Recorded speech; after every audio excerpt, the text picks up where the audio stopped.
Jéssica e esse é o Leitores em Crise, e hoje eu vim trazer para vocês as minhas últimas leituras que não estão registradas nos vlogs. Antes de começar, eu queria pedir desculpas porque a minha voz vai estar completamente fanha. É aquela coisa assim, nunca deixe para a última hora as coisas, porque chega a última hora e pode acontecer algum imprevisto, enfim. Aqui na minha cidade esfriou muito, tipo, de 38 graus caiu para 10 graus em um dia. Então, obviamente, o meu corpo gritou, né? Eu acho que eu tô com a sinusite atacada e tal, então a minha voz vai ficar meio assim fanha, mas eu tinha que vir gravar porque eu tenho conteúdo gravado, porém só vlogs, e a gente tá nesse negócio de intercalar vlog com vídeo e tal, então chegou a hora de postar um outro conteúdo diferente que não vlog, tá? Então por isso que eu vim gravar aqui. Também queria deixar aqueles recadinhos de sempre aqui pra vocês, tá? Não se esqueçam de se inscrever no canal se vocês ainda não forem inscritos, tá? Sejam muito bem-vindos quem tá chegando por aqui agora. Deixem o like aqui no vídeo se vocês estão gostando do conteúdo, tá? A gente vai entender que a gente precisa trazer mais vídeos desse tipo aqui no canal. Compartilhe com quem você sabe que também gosta desse tipo de conteúdo, tá? E deixa aqui nos comentários o que vocês andaram lendo, pra ver se eu pego a indicação de leitura também, tá bom? Então é isso. A maioria dos livros que eu trouxe aqui são em e-book, então eu vou deixar, na verdade eu vou deixar a capinha de todos aqui, inclusive dos físicos que eu li, porque tá muito lá atrás na estante e eu não tô a fim de fazer uma bagunça pra tirar. E esse eu também tô meio... como eu tô toda trancada, só qualquer movimento que eu faço eu já fico sem ar, porque, né, falar com o nariz trancado, respirar é uma beleza. Enfim, vai ter alguns barulhinhos de fundo também, porque prédio, a vida tá acontecendo. Já percebi que tá tendo algumas manutenções aqui na área social e também no apartamento de cima, então é isso. Vamos lá começar com a minha listinha de leituras que eu andei fazendo por aí e não registrei pra vocês. O primeiro livro que eu vou falar aqui pra vocês, ele chama Antes que Você Vá, da Thaís Barra. É um livro nacional e é um livro que eu já tenho há algum tempo no meu Kindle e eu peguei daquelas vezes que foi disponibilizado de graça. A maioria dos meus livros do Kindle foi dessas disponibilizações que os autores fizeram, tá? E o livro, ele parece aquela fanficona, sabe? A gente vai acompanhar a história da Vivian e do Dante, que a vida deles foram marcados por muitos traumas do passado e eles estão precisando recomeçar. E a história, ela começa no momento em que Vivian e a família dela resolvem fazer uma viagem para uma praia e na hora de comprar a passagem elas acabam colocando uma letra errada e aí eles acabaram comprando uma passagem para uma cidade bem no interior de São Paulo, bem assim, uma cidade pequena, onde todo mundo se conhece, assim, bem interiorzinho mesmo de São Paulo, e onde ela acaba conhecendo o Dante. Tá, essa história, ela meio que acontece uma paixão à primeira vista entre os dois, porém eles vão precisar lidar com a iminência de que esse contato, né, esse relacionamento entre eles um dia vai acabar, porque a Vivian precisa voltar para a cidade dela, onde ela trabalha, onde o filho dela estuda, entendeu? Então, ambos têm uma vida, né? Ele na cidadezinha, ela da onde ela vem, que ela mora em São Paulo, né? Então, eles já começam essa história tendo que lidar com a iminência do fim, que uma hora eles vai terminar, tá? O primeiro encontro deles é marcado por uma cena muito engraçada. Na verdade, o filho dela, que é o Ben, ele acaba meio que dando uma fugida delas na rodoviária, porque a mãe dele com a irmã estão discutindo o tempo inteiro, porque erraram a passagem e que não sabiam onde eles estavam, o que elas iam fazer. O Ben acaba dando uma fugida delas e acaba trombando com o Dante, eles acabam se conhecendo e formando uma amizade, assim, perfeita, né, entre os dois, e eles meio que bolam um plano pra conseguir fazer com que a Vivian acabe ficando com o Dante, tá? O livro, ele vai falar bastante de relacionamento abusivo, é tratado com muita responsabilidade ao longo do livro, porém fica o aviso porque é um gatilho, porque as cenas são bem descritas, então, assim, quem tem a sensibilidade desse assunto, eu recomendo a ler com cautela, né, porque as partes que falam sobre isso são bem descritivas, são bem narradas, então pode gerar algum tipo de gatilho, tá? Tem também abandono parental, né? Porque o pai do Ben, ele abandona, ele não quer nem saber do filho, e isso é uma coisa que o Ben, ele acaba meio que tomando pra ele, ficando com muita raiva, né? Porque ele queria ter o pai presente, e na verdade o pai não tá nem aí pra ele. A escritora colocou até um serial killer na história, por isso que eu tô falando que a escritora colocou todos os plots possíveis dentro dessa história. Foi bem narrada, foi bem sensível, é uma história de recomeços, superação e redenção para alguns personagens, e sem contar que a nossa protagonista trabalha numa editora, então é a colisão dos dois mundos, né, para nós leitores. A minha nota para esse livro foi 3,5, exatamente pela questão de ter sido muito longo, muito extenso, sendo que se focasse só na história do casal, né, do desenvolvimento da relação deles, que já era um plot que dava para trabalhar bem, assim. Então eu achei que ficou muito extenso o livro, muito cansativo, uma inserção de plot atrás do outro só para agregar. Então por isso que eu falei que parece bem uma fanfic, assim. Mas foi uma leitura satisfatória. No final das contas, foi uma leitura bem fluida, porque eu li ele bem rápido. Eu só achei mesmo um pouco cansativo tudo o que foi acontecendo ao longo do livro. O próximo livro, vou pegar aqui porque eu cheguei a pegar.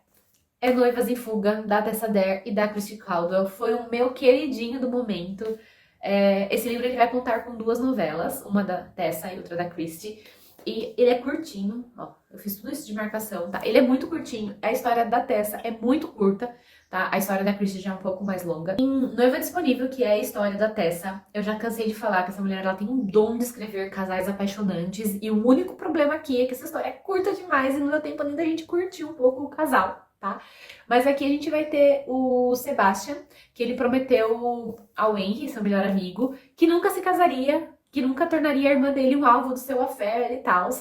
Porém, e também prometeu que sempre a protegeria. Só que ele nem imaginava que Mary tinha outros planos para a relação deles, tá? O Sebastian, ele sempre gostou da Mary, sempre teve uma paixãozinha por ela. E nunca achou também que teria alguma chance de ficar com ela. Até que ele precisa quebrar essa promessa que ele fez ao seu amigo para cumprir outra. Porque, a fim de proteger a Mary, ele teria que acabar se casando com ela, né? E quebrando a promessa que fez ao Henry. Porque, afinal de contas, a Mary foi abandonada no altar, né? No dia do seu casamento. E o Sebastian não poderia deixar a honra dela ser manchada desse jeito. Então, ele acaba falando, não, então a gente se casa aqui agora. Eu caso com você no lugar do seu noivo. E pronto. Aí o seu nome fica limpo. Você nunca vai precisar passar por esse vexame na sociedade. E acaba que ele acaba ganhando o que ele queria, que ele sempre gostou dela, né? E assim, lógico que ao longo da história nós vamos ter algumas surpresinhas por aí e que eu achei maravilhoso o que aconteceu, tá? A segunda história, que é da Christy, ela chama Duquesa por um Dia. E aqui nós temos 2 personagens que se gostavam desde sempre, só que vieram de realidades diferentes, porque ela era uma moça do campo, uma moça simples, e ele já era um cara de títulos, de fortuna, mas ele prometeu que se casaria com ela e ele cumpriu essa promessa, eles se casaram. Porém, no primeiro dia dela de casada, ela acaba fugindo, indo embora e sumindo do mapa, que ninguém conseguia encontrar ela, tá? Ela acaba indo dar aulas numa escola de boas maneiras, né, para moças que estavam esperando um casamento. E passou anos, acho que foi 8 ou 9 anos, sem que fosse encontrada pelo seu marido, né? E a gente vai entender daí ao longo da história, explica os motivos que ela teve pra sumir. E é aquela coisa, né? Tudo do mal entendido, né? Tudo ficou mal explicado. Mas também, assim, é uma história muito boa. Pra mim, foi meu primeiro contato com a Christy Caldwell e eu gostei bastante da escrita dela. Porém, eu achei um pouco mais densa, um pouco mais descritiva, sabe? Então, acabou me cansando um pouco, mesmo sendo uma novela, tá? Sendo bem curta. Mas, enfim, esse livro, ele foi acho que 5 estrelas. Eu acho que eu não lembro se eu favoritei. Pra mim foi só 5 estrelas, eu não favoritei, mas assim, foi maravilhoso e eu acho que casou bem as 2 histórias nesse livro. Agora, a gente vai por uma decepção, tá? Que foi o Conde Sovina, da Lucy Dib e da Mara Bianchi. Eu fui com muita sede ao pote, porque eu já tinha lido o Duque Mukirana e eu gostei bastante. E aí eu falei, não, esse aqui eu também vou gostar, porque vai seguir a mesma vibe e tal. E pra mim foi uma decepção. Não que a história seja ruim, mas pra mim não funcionou, tá? O casal, que é o Evan e a Ruby, não me conquistou, não me cativou como casal, tá? E me irritou muito a mesquinhez do Evan. E assim, enquanto no primeiro livro tinha um motivo legal pro Duque ser Mukirana, nesse livro aqui deixou a desejar o motivo e a razão, e aí ficou só a pura mesquinhez sem motivo algum, tá? Primeiro que ele convida a Ruby para ser preceptora dos sobrinhos deles que estão vindo da França. Mesmo ela não aceitando esse cargo, porque ela nunca trabalhou, não é isso que ela quer, ele acaba indo conversar com o pai dela, e aí meio que o pai dela obriga ela a aceitar, então ela já fica um pouco chateada e brava com toda essa situação. Aí depois eles começam meio que se envolver romanticamente, porque há o interesse da parte dele, e ela também acaba meio que se interessando por ele. Ele acaba levando ela para uma residência que ele tem, num lugar bem afastado, onde ele possa ficar só os dois e as crianças, porque ele levou as crianças também. Só que nesse meio tempo ele volta para Londres e uma mulher do passado dele reaparece, e aí parece que ele quer voltar a ter a se relacionar com essa mulher. Porque, pasmem, ele fica comparando assim: ah, essa mulher, ela ficou rica, então eu não vou precisar gastar dinheiro com ela. Se eu ficar com a Ruby, ela é pobre, eu vou precisar bancar ela. Gente, ridículo! Enfim, por isso que não me pegou. Eu achei o Evan muito... Não gostei, tá? Não me cativou, não me prendeu, o casal não me conquistou. Então a minha nota pra ele acabou sendo 2, porque realmente foi uma decepção. Eu não abandonei a história, porque é uma história bem curtinha. Eu acho que tinha umas 200 páginas no máximo, então eu acabei fazendo a leitura bem rápida pra terminar e tal. Ainda tenho interesse de ler os 2 próximos livros, tá? Porque são 4.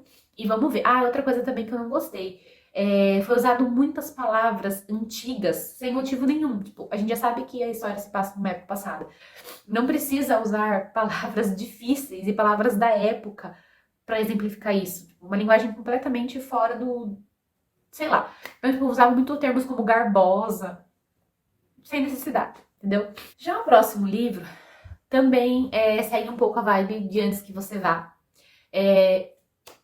Pertence a uma trilogia, é o primeiro livro, chama Um Escocês no Meu Caminho, da autora R. Christine, tá? Aqui a gente vai ter a Tess. A Tess, ela é brasileira, porém mora lá na Europa, e ela está noiva do príncipe, tá?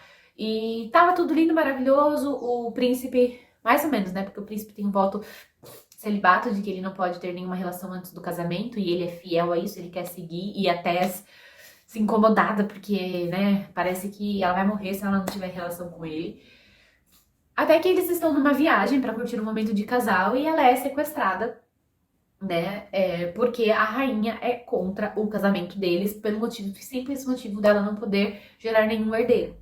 E então a Tess, ela é sequestrada pelo Charlie, que é um dos seguranças do noivo dela, do príncipe, e que ele é um funcionário da rainha. Então a rainha pede pra que ele dê um fim na Tess, só que ele resolve, em vez de matar, sequestrar ela e levar ela pra Escócia, né, onde eles vão ficar por lá.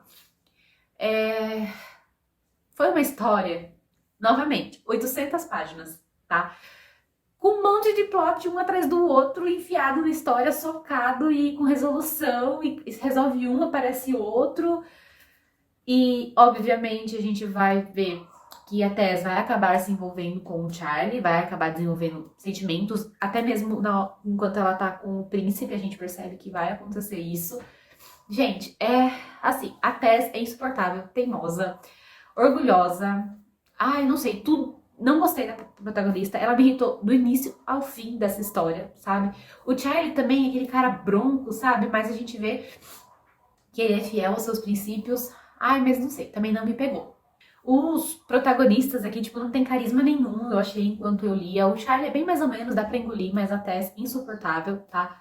É uma história que se resolveria bem em 300 páginas, mas foi levado ao extremo, com um monte de situações colocadas. Acho que pra atrair a atenção do leitor, mas pra mim só funcionou ao contrário. Eu acho que a minha nota, eu não anotei aqui, mas acho que minha nota pra ele também foi 2 estrelas. Não abandonei e não dei uma, porque, querendo ou não, alguma coisa me prendeu. E assim, eu já tenho o segundo e o terceiro livro da trilogia, que eu acho que vai contar sobre personagens que já apareceram nesse primeiro livro. Então, eu vou continuar a leitura, vou tentar ler o segundo e vou ver o que eu vou achar. Se o segundo também não me atrair, eu acabo abandonando e não leio o terceiro. Agora, a gente vai para um queridinho. Todo mundo já sabe que eu sou apaixonada pela série Imortal da Nora Roberts e eu estou fazendo a leitura dos livros esse ano e com projetos para continuar lendo. E aí, eu fiz a leitura de Natal Mortal, que é o 7º. Acho que é o 7º livro da série. E assim, eu dei nota 4, já vou falando. Eu gostei muito da história. O que o outro livro não tinha me surpreendido no final, no assassino, esse me surpreendeu completamente. Aqui a gente vai ter uma história que se passa na época de Natal, óbvio, né, pelo nome. Então, enquanto todo mundo tá se preparando para as festas natalinas, comprando presentes para festejar, a Eve tá tendo que desvendar um assassinato, um não, né, alguns, que acontece na época natalina, em que o cara, ele se veste de Papai Noel e bate na porta das vítimas com uma caixa de presente e acaba cometendo os seus assassinatos. E em cada caso, ela encontra um enfeite, tipo uma joia, que vincula a uma canção natalina. Então, cada frase dessa canção natalina representa um assassinato que ele vai fazer. E a gente vê, enquanto ela vai desvendando esse assassinato e tal, ela vai tendo que pensar nos presentes de Natal que ela vai ter que dar pro marido dela, pras amigas e tal. E a gente vê que para isso para ela é uma dificuldade enorme, porque ela nunca teve isso na vida dela, tá? Aqui, nesse caso, vai envolver uma agência de relacionamento, né? Tipo um Tinder da vida. A agência chama Intime Pessoal. Ela liga homens e mulheres através de um relacionamento, tá? Pra eles se conhecerem, que se encaixem no perfil, eles conversam e blá blá blá, e marcam os encontros. Então o assassino está usando dessa agência pra ir atrás das suas vítimas, tá? Outra coisa que eu preciso avisar aqui, todo mundo sabe que na série a Tenente Ivy, ela passou por uma situação de abuso infantil quando ela era criança, e nesse caso vai estar muito vinculado a isso, porque uma das coisas que acontece durante o assassinato é que o assassino, ele acaba abusando sexualmente das vítimas, tá? Então, é um livro que vai ter muito gatilho, tá? Muito gatilho. Então, mais uma vez, quem é sensível ao tópico, eu recomendo até que não leia, tá? Porque realmente é muito... Não, assim, é descritivo, mas é de uma forma bruta, de uma forma seca, sabe? Não faz a pessoa ficar pensando naquilo, mas é alguma coisa que é detalhado, que é falado explicitamente, tá? Então fica a dica. Mas a história, toda a investigação, como o bandido, como o assassino é desvendado, me surpreendeu bastante e eu gostei de como finalizou esse livro. E pasmem, ela passa o livro inteiro pensando em que presente ela vai dar pro Rourke. Ela não sabe o que dá porque o cara tem tudo. Aí ela consegue achar um presente que seria maravilhoso. E pasmem, termina o livro sem ela entregar o presente pra ele e a gente nunca vai saber qual é a reação dele a esse presente. Nora Roberts, por que você faz isso com seus leitores? Era o que eu mais queria durante o livro inteiro, era ele recebendo o presente da Ivy. Enfim, superemos esse problema e partimos para o próximo livro. O próximo livro também é um e-book de romance de época. Ele se chama O Campeão de Lady Isobel, que é escrito pela Carol Townsend. Eu gostei bastante da premissa dessa história porque ela não se passa na Inglaterra, ela se passa na França, o que já muda um pouco a vibe dos romances de época que a gente está acostumado. Eles estão prometidos a casamento desde a adolescência deles, né? Porém, levou 9 anos para que o Lucien fosse atrás da Isobel, né? Para querer se casar com ela, tá? Ela passou a vida dela sendo criada em convento, né? Porque o pai meio que, tipo, largou ela no convento e se vira até o seu noivo vir te buscar e tal. Então, a vida dela foi muito presa dentro do, né? Dentro do convento, sem poder fazer muita coisa, sem poder sair, sem poder ter nada. Então, quando ela se vê na iminência de ficar livre desse convento e de se casar, ela se rebela, né? Ela vira totalmente uma rebelde, que não quer mais ficar presa no convento, que quer sair, quer desrespeitar todas as regras e tal. Até que daí então, o Lucien, percebendo isso, resolve levar ela para casa de um amigo, onde ela vai poder ter a companhia, até que eles possam se casar e o castelo que ele mora fique pronto para receber, tá?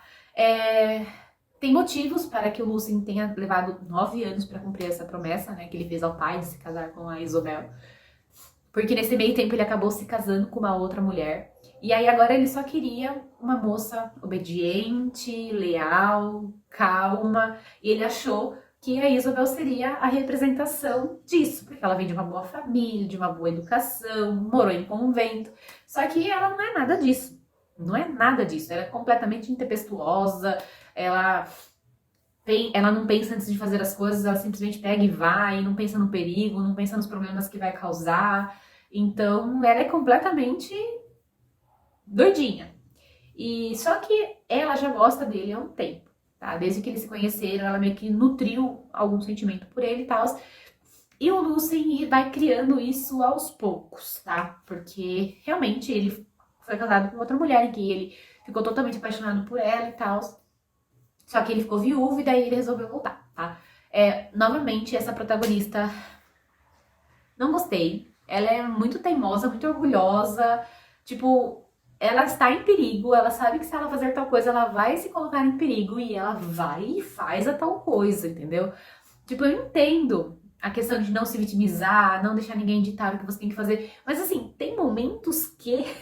Exatamente. Tipo, se você vai morrer, se você fizer isso, você escuta a outra pessoa, entendeu? Pra você não fazer e não morrer. E não, ela vai lá e quer fazer, entendeu? Então isso me incomodou um pouco.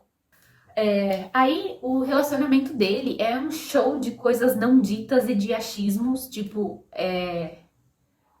ela o tempo inteiro, tipo, ele falando assim, não, eu gosto de você. Daí ela fala assim, não, mas ele não gosta. Eu acho que ele não gosta de mim. Tipo, ele tá falando e ela tá pensando completamente o contrário. Eu achei que tem muito machismo nessa história o tempo inteiro, tá? Pela época também, mas assim, aquele machismo ali, bruto, escandalizado. Enfim, não gostei. Pra mim, o casal foi muito quinta série, coisa que eles poderiam resolver e não resolveram, sabe? Tipo, só bastava sentar e conversar 2 minutos e tudo se resolvia. Pois é. E, por fim, o último livro que eu li, que é uma historinha muito curta, de 121 páginas, mas que eu amei como correu do início ao fim essa história, como foi desenvolvida, como a escritora resolveu o problema gerado aqui. Nossa, foi uma surpresa muito boa. Eu li A Redenção de Enzo, da Mari Salles. E aqui a gente tem o Enzo, que o irmão dele morreu, o irmão dele é dono de uma livraria. E ele vem para assumir essa livraria, né, para cuidar da livraria no lugar do irmão. Ao mesmo tempo a gente tem a Sofia, que é funcionária dessa livraria. E acontece aquele clichê de que eles não sabem quem são, né? E acabam se encontrando num bar e tendo uma relação. E aí no dia seguinte os dois vão trabalhar e acabam se encontrando na livraria. O que eu gostei é que, assim, apesar deles ficarem um pouco em dúvida quanto a ter um relacionamento por ele ser o chefe dela, eles resolvem se entregar a esse sentimento que eles estão, porque eles acham que é muita coincidência para não terem alguma coisa. Então, a princípio, até as coisas se acertarem, eles resolvem manter essa relação em segredo, tá? Porém, tem o gerente lá da loja que é o... Ai, gente, o cara é um escroto. O cara é desnecessário completamente. Ele é muito chato, ele pega muito no pé da Sofia e ele acaba meio que querendo prejudicar a todo custo a Sofia. E a forma como isso foi resolvido, a forma como o relacionamento deles foi resolvido, eu gostei muito, muito, muito, muito. Eu não gosto de falar muito porque é uma história pequena, se eu contar mais, eu acabo contando o cerne da história, tá? Bom, esse foi o meu saldo de leituras fora de vlogs, tá? Que eu quis trazer aqui pra vocês. Assim vocês ficam sabendo de tudo o que eu li, tá? Desde que a gente voltou com o canal. E é isso, tá? Espero que vocês tenham gostado. Eu vou tentar editar esse vídeo pra que ele não fique tão longo, tá? Então tem algumas partes, obviamente, que eu vou cortar. Mas eu acho que eu falei o básico, tá? É isso, espero que vocês tenham gostado. Pretendo trazer mais vídeos desse estilo aqui. E mais uma vez, desculpem a minha voz fanha, né? Mas é o que temos pra hoje e é isso. Eu vou ficando por aqui. Até logo, até o próximo vídeo.